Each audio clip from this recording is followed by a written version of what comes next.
2024-25లో బడ్జెట్లో 5,386 కోట్లు పెట్టారు. రూపాయి కూడా డబ్బిల.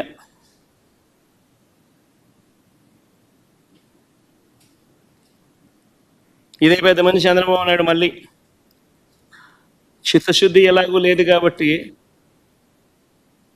అమౌంట్లు ఎంత అనేది పక్కన పెట్టేయండి. అమౌంట్లో 13,000 చిల్లర కావాలి, 13,000 కోట్ల పైచిలుకు కావాలి.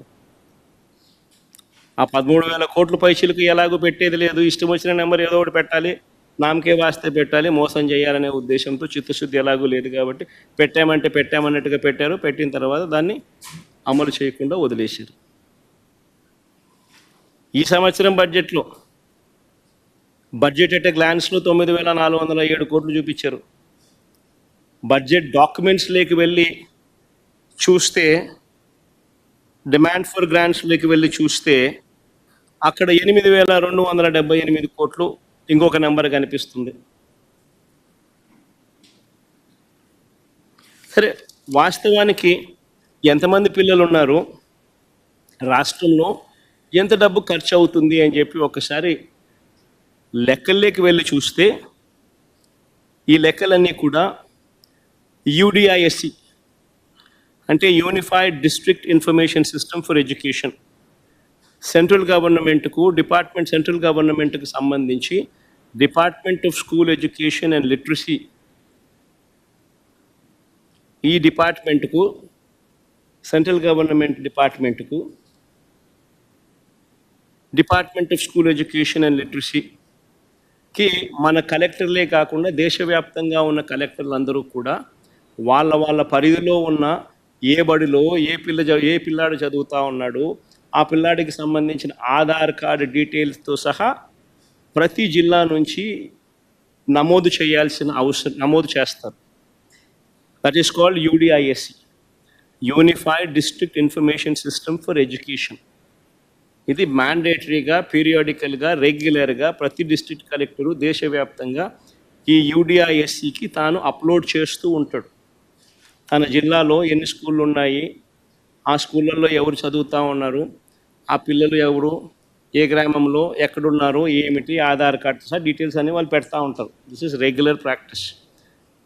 మన రాష్ట్రానికి సంబంధించి ఇదే రిపోర్ట్ ఇదే వెబ్సైట్లోకి వెళ్ళి చూస్తే central government entity department of school education and literacy వెబ్సైట్లోకి వెళ్ళి చూస్తే యూడిఐఎస్సి రిపోర్టు ఫర్ 2023-24లో చూస్తే ఆంధ్రప్రదేశ్కు సంబంధించి 87,41,885 మంది పిల్లలు ఆంధ్ర రాష్ట్రంలో 12వ తరగతి దాకా చదువుతూ ఉన్నారు. అప్ టు 12th క్లాస్ దాకా చదువుతూ ఉన్న పిల్లలు ఆంధ్ర రాష్ట్రంలో ఎంతమంది అని అంటే 87,41,885 మంది చదువుతూ ఉన్నారు. మరి ఇంటూ నువ్వు చెప్పిన 15,000 అంతే కదా. దీనికి రాకెట్ సైన్స్ ఏం అవసరం లేదు కదా. ప్రతి జిల్లాలోనూ కలెక్టర్లు నమోదు చేసిన ఇన్ఫర్మేషనే కదా ఇది, అందరి దగ్గర ఉన్న ఇన్ఫర్మేషనే కదా ఇది. ఇంటూ 15,000 అంటే 13,112 కోట్ల రూపాయలు. మరి 13,112 కోట్ల రూపాయలకు చంద్రబాబు నాయుడు కేటాయించింది ఎంత? మొదటి సంవత్సరం ఆయన కేటాయించింది 5,386 కోట్లు కేటాయింపులు మాత్రమే. ఆ తర్వాత ఇచ్చేది ఎలాగో లేదు కాబట్టి పూర్తిగా ఎగనామమే. రెండో సంవత్సరం ఈ సంవత్సరం ఎంత కేటాయించాడు అని అంటే బడ్జెట్ అట్ గ్లాన్స్లో ఒక నెంబర్ 9,407 కోట్లని, గ్రాంట్స్లో ఏమో డిమాండ్ ఫర్ గ్రాంట్స్లో ఏమో ఆ డాక్యుమెంట్స్ చూస్తే కేవలం 8,278 కోట్లని ఇంకొక నెంబర్ కనిపిస్తుంది. కానీ ఎక్కడైనా కూడా 13,112 కోట్ల రూపాయలు 13,112 కోట్లు అనేది ఎక్కడా కనిపించదు. ఎందుకంటే ఎలాగూ ఇచ్చేది లేదు, ఎలాగూ మోసం చేయడమే, ఏదో ఒక నెంబర్ పెట్టాలి కదా అని చెప్పి నడిపిస్తూ ఉన్నారు. ఈ ఒక్క పథకం ద్వారానే ఇప్పటికే ప్రతి పిల్లాడికి చంద్రబాబు నాయుడు 15,000 బాకీ పడ్డాడు. 15,000 ప్రతి పిల్లాడికి చంద్రబాబు నాయుడు ఇప్పుడే ఎగనామం పెట్టాడు. ఈ సంవత్సరం బడ్జెట్ కూడా లెక్కేసుకుంటే ప్రతి పిల్లాడికి చంద్రబాబు నాయుడు 30,000 రూపాయలు ఎగనామం పెట్టినట్టు అవుతుంది, బాకీ పడినట్టు అవుతుంది.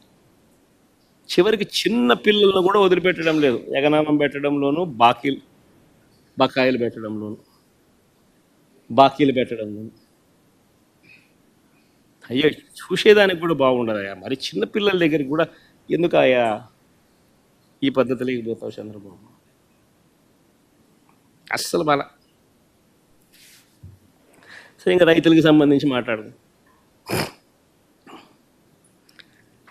చంద్రబాబు నాయుడు అన్నాడు ఎన్నికల వేళ సూపర్ 6 అన్నాడు, సూపర్ 7 అన్నాడు. ఎన్నికల వేళ పిఎం కిసాన్ కాక అన్నదాత సుఖీభవ పేరుతో 20,000 రూపాయలు ఇస్తామన్నాడు. అసలు ఎన్నికలప్పుడు ఆయన అన్న మాటలేంటి? జగను రైతు భరోసా కింద పిఎం కిసాన్ని కలుపుకొని ఇస్తా ఉన్నాడు. నేను అట్ట కాదు, నేను అన్నదాత సుఖీభవ ఇస్తా, నేను 20,000 రూపాయలు ఇస్తానన్నాడు.